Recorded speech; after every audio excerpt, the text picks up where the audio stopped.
There are not a lot of transgender individuals in America. And of those transgender individuals, think of how many of them get invited to the White House. And one of them that got invited that day also happened to take off his top to show his fake boobs and is now accused of sexual assault against 5 people. What are the odds? Now, I want you to think for a second about how special it is to be invited to the White House. Have any of you been invited to the White House? Most of you have not, right? That is a really special thing. Add to that the opportunity that you have to work for the White House, right? I mean, that's very special too. Those are 2 very special things. Work for a White House, even be invited to a White House. Now, I want to narrow down even further. If you've never worked for a White House, you've never been invited to a White House, are you a transgender individual? Okay. See, this is a very, very finite group, right? If you're transgender and you've had the chance to either work for or visit a White House, that has got to be a really, really small subset of a subset of a subset of the American people, right? I mean, clearly. So think about that for a minute when you see this headline from Town Hall. Remember the trans woman who went topless at the Biden White House? Well, Madeline Leesman has the story. The so-called trans woman, which, by the way, just in case you're not sure on the definitions, that's a man who has physically altered themselves to appear as a woman. In this case, this man has actually given himself big bodacious tatas, which, you can do if you got the money. Although even if you don't have the money, Obamacare pays for that. So there's that. The so-called trans woman who flashed his prosthetic breasts during a White House Pride event last year has been accused of sexually assaulting at least 5 people. Now, what are the odds of all the trans people in the whole country who then get invited to the White House? That's a small subset of a small subset. And it just turns out that one of them, the most notorious one, who went frolicking around the South Lawn and flashed his boobs, also has been arrested for sexually assaulting 5 people. The odds are incredible, aren't they? I would think. To recap, Town Hall reported last year how a transgender model went topless on the White House lawn during a Pride event. The transgender, named going as Rose Montoya, 27, met President Joe Biden and First Lady Joe Biden. In the video, he unhooked his dress, then cupped and shook his breast implants in front of the Truman balcony, where the Pride flag hung in the background. Yeah, remember that day when the Pride flag was hung? Let's take a look at that video, shall we? Welcome to the White House. Thank you.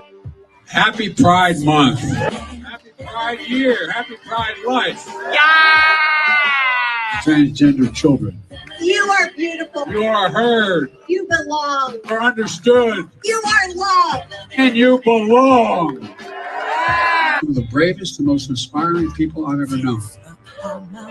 And you're welcome. Good folks. I want to pause there for a minute. That's Joe Biden, a man who's been senator for 50 years, who was vice president for 8 years and has now been president, I believe, when this happened, for 2 years, maybe 3. And he says that the transgender individuals like Rose Montoya, who you see right there, who we now learn is guilty of sexually assaulting 5 people, accused of sexually assaulting 5 people, that those people are the bravest, most inspiring people Joe Biden has ever met. He has, of course, met with members of our armed forces around the world. He met with the SEALs who killed Osama bin Laden on the direct orders of their commander-in-chief, thus bringing closure and justice to so many of us who experienced the horror of 9/11. But these people right here are, how did he put it? One of the bravest and most inspiring people I've ever known. The bravest, most inspiring people he's ever known. Well, I mean, listen, who's to question Joe Biden's judge of character, right? I mean, he did tell us that Hunter Biden's the smartest man he's ever met. So let's just go with it. Let's see what else Rose Montoya did that day. I mean, you're welcome. Good folks. Can we take a little video? Hi, Mr. President. It is an honor. Fans' rights are human rights. Oh, it's a video. Oh, it's a video.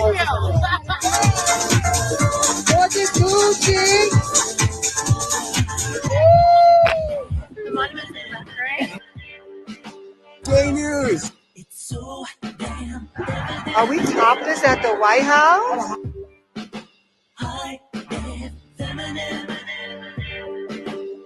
Montoya said going topless in D.C. is legal, and I fully support the movement to free the nipples. As a result, the White House called the behavior inappropriate and said that the people who appeared in the video would not be invited back. This week, Redux reported that Montoya was accused of sexual assault by another transgender person, his ex-girlfriend, Jessie Diamond. Hold on, his ex-girlfriend. His ex-girlfriend. So would that be another man who presents as a woman?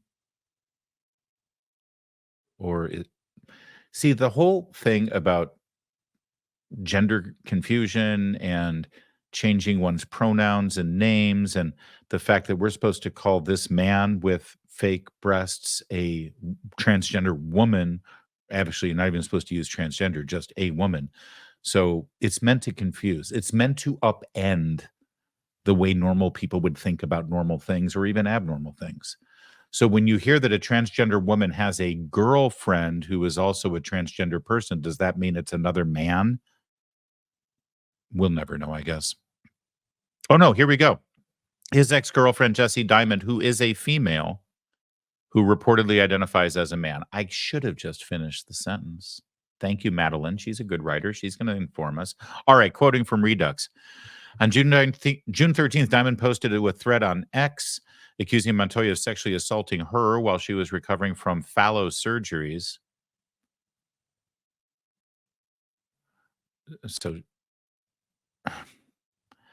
So she had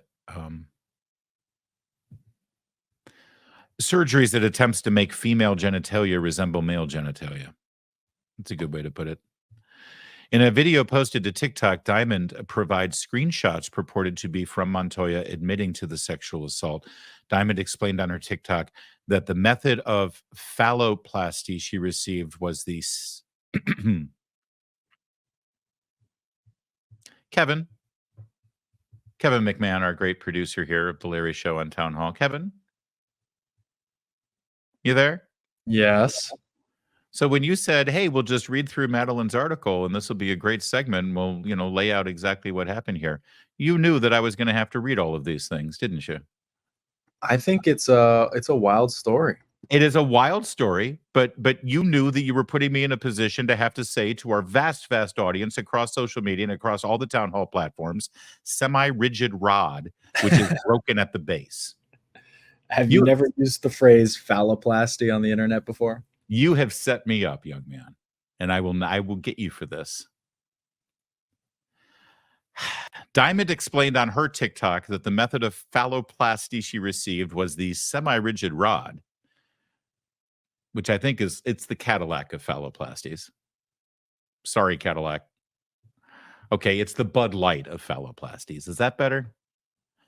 Which is broken at the base. She also described the recovery process as hell. I can imagine. I can only imagine.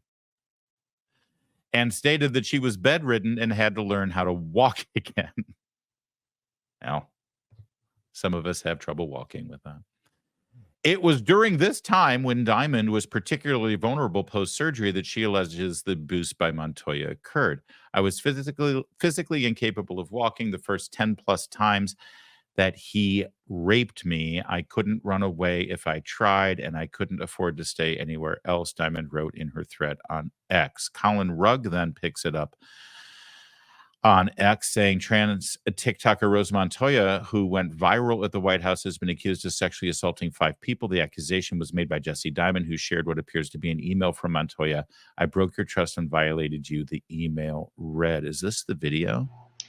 Rose, I was just informed that you've accused me of DV, even though you've admitted to DV in our relationship. So I was just wondering, why did you send me this email where you confessed to all the ways you harmed me. And yet I'm the one who harmed you? Why didn't you say that? Why are you admitting to violating me? I'm just really confused.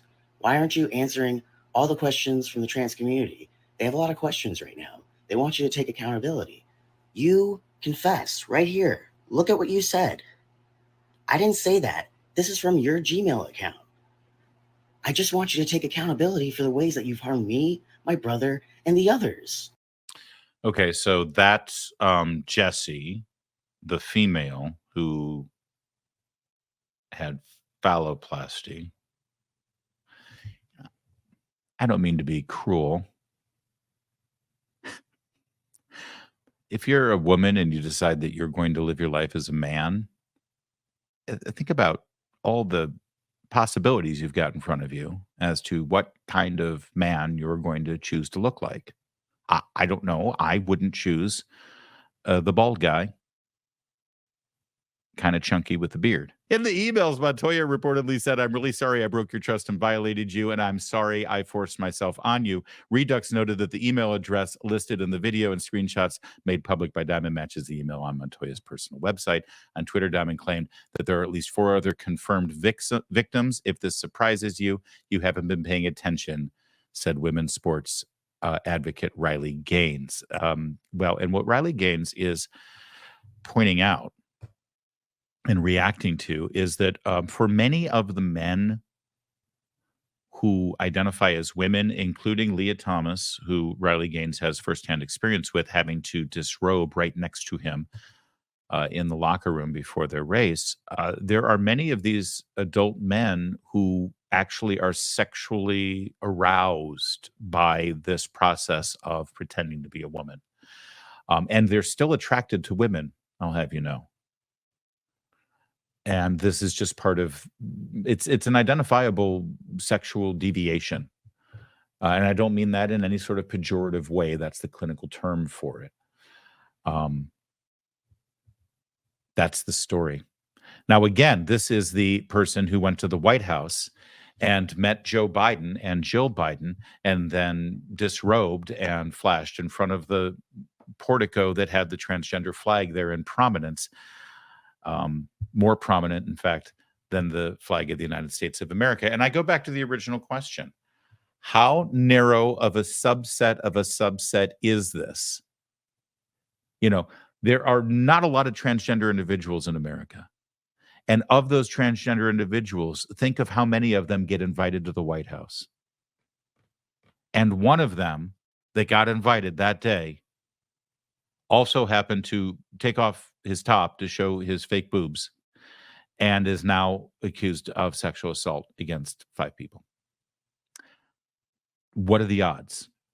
And I ask you, what are the odds? Because I want to remind you of one Sam Britton. Because Sam Britton is also a transgender individual. Sam Britton was hired by the Biden White House and celebrated as its first openly transgender, gender fluid government official. He was actually at the Department of Energy and was responsible for some of our nuclear policies. That's Sam Britton going through one of his sexual deviations and things that turns him on, which is dressing in a woman's dress and playing with men who pretend to be dogs. That's Sam Britton in a smart pantsuit at his job at the Department of Energy. They're in Washington, D.C. There's the Smithsonian right outside the window. That's how he would show up to work while working. So again, such a small subset. How many transgender people get invited to the White House, or let alone get invited to work for an administration? And then you must ask yourself, what are the odds that this transgender individual also has been arrested for felony for stealing people's luggage? There's the security camera catching the very same Sam Britton. That's his shirt. See the trans flag with the nuclear power atom there? There's not a lot of those. And he's stealing people's luggage. In fact, they're women's luggage. And he then went on and wore the clothes, the women's clothes that he stole in that luggage. Kind of a freaky thing, isn't it? And what are the odds? The subset of the subset of the subset. Here you've got two people who have been selected by the incredibly diligent vetting process of the Biden administration to be an honored guest at the White House for an event and to work at the White House or in the administration in the Department of Energy. And both of them have now been arrested for felonies, one of them a heinous felony of sexual assault. I mean, just dumb luck, I suppose. Or maybe there might be some mental problems associated with this entire thing.